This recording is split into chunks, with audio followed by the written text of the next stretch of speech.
메마른 날씨에 전국 곳곳 화재.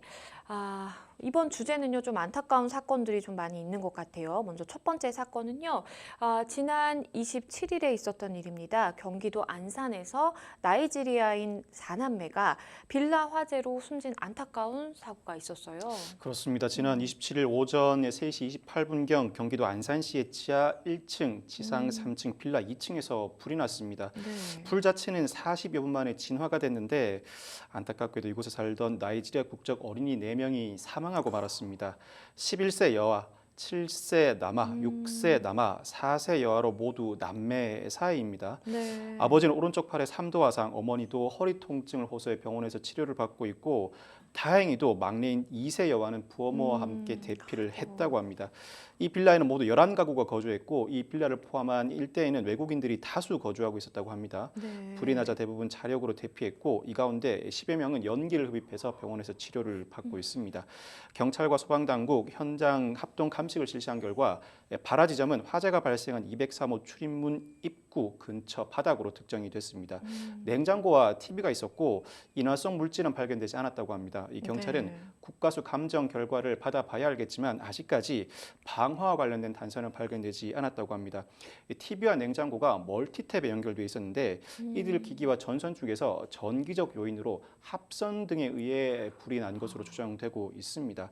이 아버지 2008년 한국에 들어와서 가스레인지, TV 등 중고 물품을 나이지리아로 수출하는 일을 해왔다고 합니다.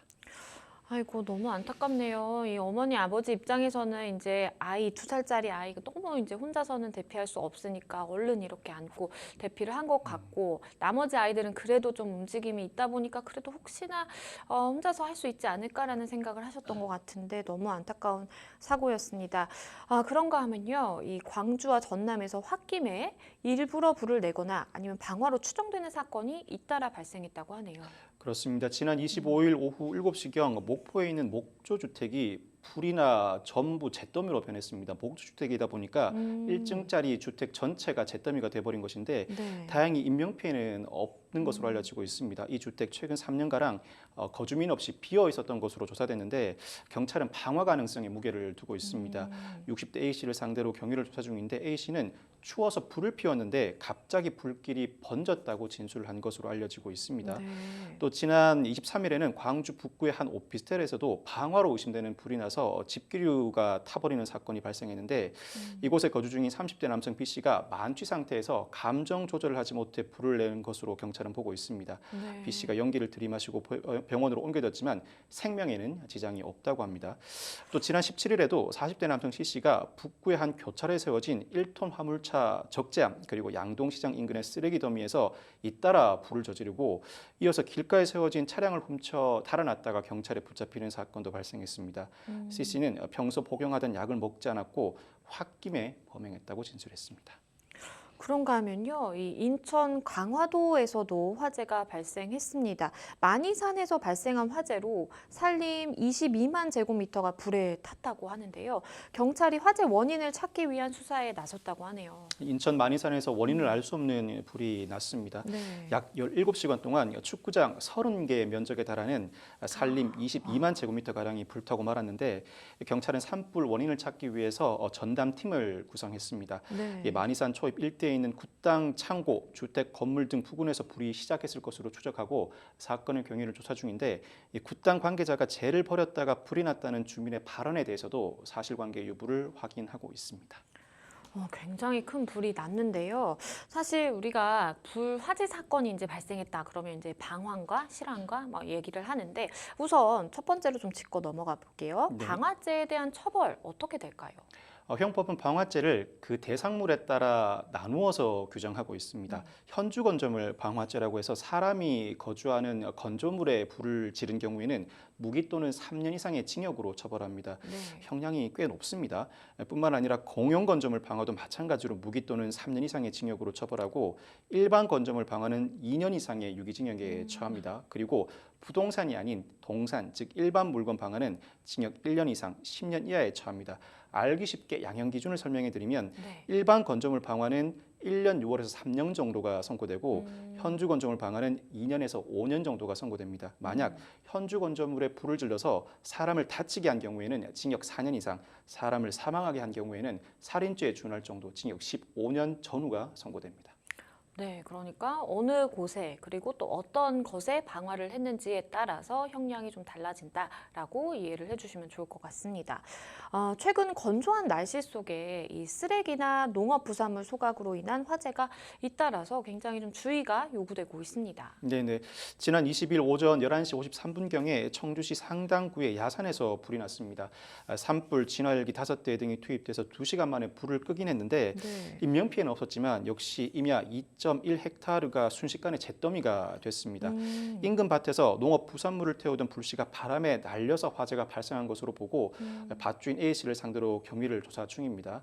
하루 전인 지난 21일 오후 3시 20분경에도 이 보은군의 과수원에서도 불이 났습니다.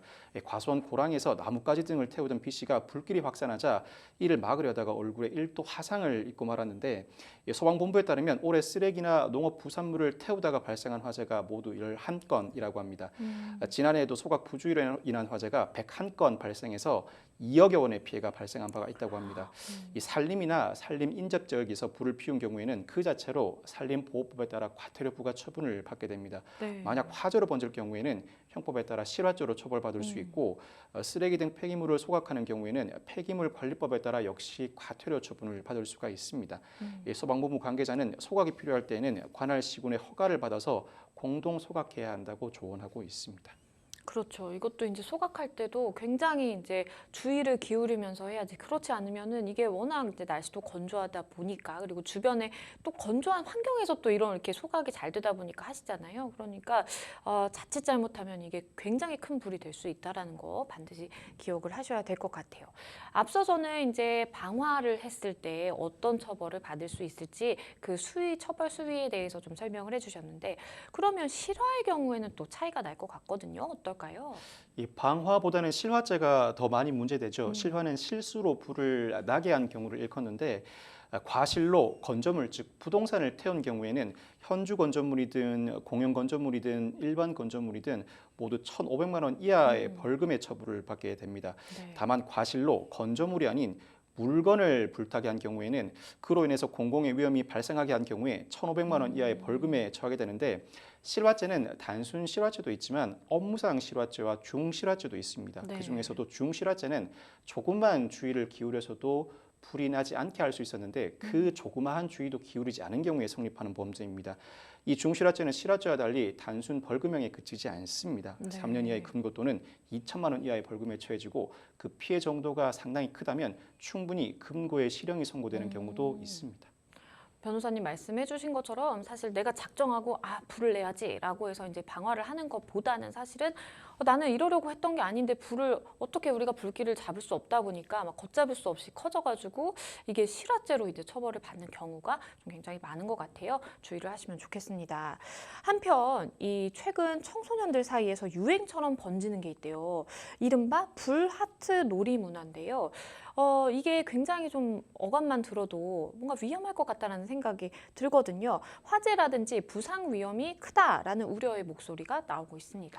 아시는 분들도 계실 것 같고 아직 모르시는 분들도 많으실 것 같은데 최근 SNS에 불하트 해시태그를 단 영상이 많이 게재되고 있습니다. 이 영상을 보면 길이나 담벼락 모래사장 위에 이 가연성인 눈 스프레이를 하트 모양대로 뿌립니다. 그리고 그 위에다가 라이터로 불을 붙이는데 이렇게 되면 눈 스프레이로 그린 하트 위로 불꽃이 타오르면서 그 형태가 순식간에 사라져 버립니다.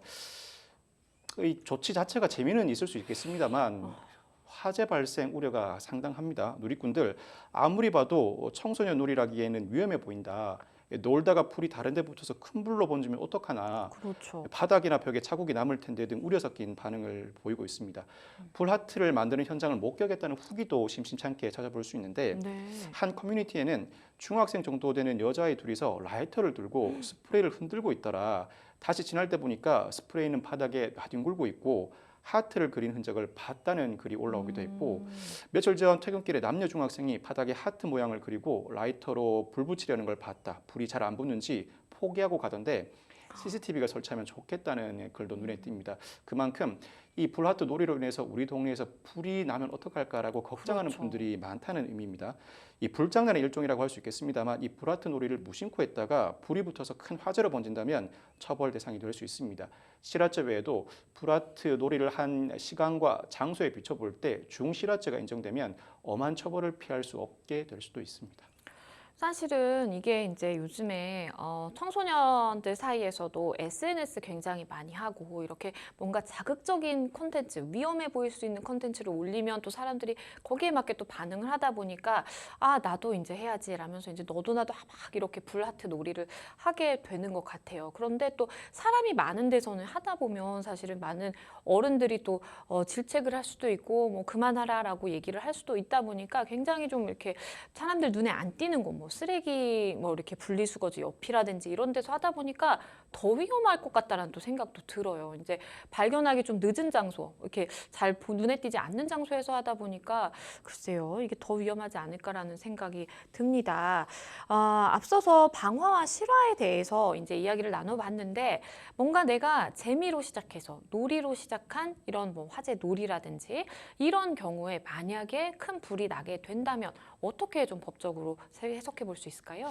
불이 났을 때는 일단 방화인지 실화인지 여부부터 가려야 합니다. 어떤 물건을 가지고 놀다가 불을 살짝 붙였다. 그 자체로 방화죄나 실화죄가 성립하지는 않지만 네. 결국 의도치 않게 어떤 다른 물건이나 건조물에 불이 옮겨 붙었다면 이때부터는 방화죄나 실화죄 여부를 논단해 볼 수 있습니다. 방화죄는 고의범이라 의도적으로 불을 붙인 경우에 성립하고 방화죄는 지금도 상당히 엄하게 처벌을 합니다. 어떤 범죄에 견주어 보더라도 그 형량이 낮다고 할 수 없습니다. 다만 실화죄는 비교적 법정형도 낮고 실제 선고되는 형량도 낮은 편인데 중실화죄, 조금의 주의도 기울이지 않은 중실화죄의 경우에는 법정형이 결코 낮지 않습니다. 뿐만 아니라 단순 실화죄로 처벌 자체는 크게 받지 않는다고 하더라도 민사상 책임은 그대로 남게 됩니다. 일반적인 불법 행위와 다르게 불로 인해 발생한 손해액은 그 손해가 상당히 커져버릴 수밖에 없습니다. 연소를 거쳐서 엄청나게 많은 피해를 양산하게 되고 그 최초 원인 제공자는 그 모든 손해액을 배상할 책임을 부담하게 됩니다. 물론 민사상 실화책임법에 따라 일부 손해가 감경되긴 하지만 그렇다고 하더라도 그 원인 제공자로서는 도저히 감당할 수 없을 정도의 손해배상 책임을 부담하는 경우가 있습니다. 즉 실화죄라고 하더라도 단순히 형사처벌의 관점에서만 볼 것이 아니라 손해배상의 관점에서만 본다면 이와 같은 불이 나는 행위, 그 위험성을 야기할 만한 행위는 절대로 피하셔야 한다고 할 수 있습니다. 네, 그런가 하면요. 다들 기억하실 텐데요. 2019년 4월에 발생했던 고성 속초 산불. 4년이 지난 지금도요. 피해자들에 대한 보상이 제대로 이루어지고 있지 않다고 합니다. 합리적인 보상 방안이 좀 마련돼야 되는 거 아닌가라는 생각도 드는데요. 이 고성 속초 산불 사건에서 한전 관련자들이 2심에서도 무죄를 선고받았습니다. 검찰의 공소 사실은 업무상 실화, 업무상 과실치상, 산림보호법 위반 세 가지인데 이 재판부는 검사가 업무상 실화 등 내용이 무엇인지 명확하고 구체적으로 밝히지 못했다고 밝히고 있습니다. 관련자들의 형사 책임이 이루어지지 않는 가운데 보상도 상당히 지지부진한 상태입니다. 예를 들어서 지난 2019년 4월 발생한 산불로 고성군에 거주하던 50대 차광주 씨는 목숨은 건졌지만 이재민이 됐습니다. 이재민에게 제공된 컨테이너가 차 씨의 새 집이 되었는데 급기야는 그해 12월에 간암 말기 판정을 받기도 했습니다. 피해 보상 문제가 얽히면서 차 씨는 제대로 된 보상금을 지급받지 못했고 국민들이 모아준 성금도 수술비와 병원 치료비로 모두 사용하고 말았습니다. 현재 산불 피해 보상과 관련해서 고성지역 특별심의위원회가 구성돼 있고 위원회가 원인 제공자인 한국전력공사 측의 최종 보상 지급금을 손해사정 금액의 60%로 결정했습니다. 이에 대해서 다수의 주민들이 보상금 결정에 반발해서 소송을 택했는데 이 주민 측 입장은 손해사정을 할 때도 실제 피해가 증빙되지 않아서 50% 정도로 피해액이 산정된다. 여기에 60%면 실제 피해 액수의 30% 정도만 배상을 받게 되는데 납득할 수 없는 배상액이라는 입장입니다. 결국 여기다가 정부는 이재민에게 긴급하게 제공했던 재난지원금 등에 대해서 한전 측에 구상을 하기로 했습니다. 네. 이렇게 되자 한전이 만약 구상권이 인정돼서 정부에 돈을 내게 된다면 음. 그 금액을 제외하고 나머지 금액만 피해 보상금으로 지급한다는 방침이라 아. 실제로 돈을 받는 피해자 입장에서는 그 돈의 액수가 더 낮다고 느낄 수밖에 없는 상황입니다. 음. 이재민들은 사람들은 고성 산불 문제가 다 끝난 줄 알고 있는데 그렇죠. 하나도 해결된 게 없다는 입장이고 앞으로 소송 결과를 지켜봐야 할 것 같습니다. 일단 이 불로 인한 재산상 손해는 감정 결과에 따라서 판명될 수밖에 없는데 위자료에서만큼이라도 일정 부분 그 금액 증액이 있어야 할 것 같습니다. 대형 재난이고 피해자들의 고통이 상당 기간 지속돼 온 점을 감안해서 재판부가 판결보다는 소송 진행 중에 조정을 권고하고 이 조정에 대해서 한국전력이 전향적으로 수용한다면 그나마 피해자들이 신속하고 적절한 보상을 받을 수 있지 않을까 예상해 봅니다. 그러게요. 그때 당시에는 많은 분들이 정말 큰 산불이었기 때문에 관심을 가지고 걱정을 하고 했지만 이게 시간이 4년이나 지나다 보니까 당연히 뭐 보상도 이루어졌겠고 뭐 당연히 좀 뭐 해결이 됐겠지라고 생각하는 부분도 사실 있었던 것 같아요. 그런데 이렇게 정말 컨테이너에서 생활하실 정도로 열악하게 생활을 하시는데도 아무런 보상도 받지 못하고 있다고 하니까 정말 안타깝습니다. 사실 산불이 나게 되면 이 피해는 정말 걷잡을 수 없이 커지게 되는 것 같아요. 다른 산불 사례들 좀 살펴주실 수 있을까요? 실화 역량이 대체로 낮은 것은 사실입니다. 130명의 사상자를 낸 2015년 의정부 주택 화재 때도 관련자 대부분이 집행유예나 벌금형 선고를 받았고 2016년 서울 충무로역 화재 때도 전기시설 관리를 담당한 관리소장 벌금 100만 원 처분을 받았습니다. 2018년 영종도 기내식 납품업체 공사장에서 불이 나서 40억 원의 피해가 발생했을 때에도 관련자들은 무죄를 선고받기도 했습니다. 2005년 청산대에서 산불이 났을 때 한정 관계자 2명은 검찰에서 기소유예 처분을 받기도 했습니다. 형사상 처벌 자체가 상당히 낮은데 형사상 처벌 자체가 낮은 데는 그나마 그 근거가 있을 것으로 예상을 합니다. 그 정도 사정까지는 예상하지 못했다는 사정들이 충분히 반영된 것 같은데 네. 어찌되었건 산불 피해로 인해 피해를 입게 되는 피해자들은 어마어마한 피해를 안고 살아야 하는 입장이니 앞으로도 이 실화죄의 형사처벌 그 양형 기준에 대해서도 어느 정도 논의는 있어야 하지 않을까 예상을 해봅니다. 네, 사실 이제 뭐 방화야 본인이 이제 고의를 가지고 하는 거니까 그거에 대해서 뭐 이렇게 처벌을 받는 것은 사실 당연하고 그런데 이제 내가 정말 고의가 없었는데 실수로 이렇게 화재를 발생케 해서 정말 한순간에 범죄자가 되는 경우가 있을 수가 있잖아요. 어떻게 하면 좀 이런 걸 막아볼 수 있을까요? 불은 어떤 경우에도 늘 조심해야 하는데 실화죄로 입건돼서 기소되거나 재판을 받는 경우는 충분히 이 화재까지 번지지 않을 수 있음에도 불구하고 조치를 취하지 않은 사정까지 입증이 된 경우입니다.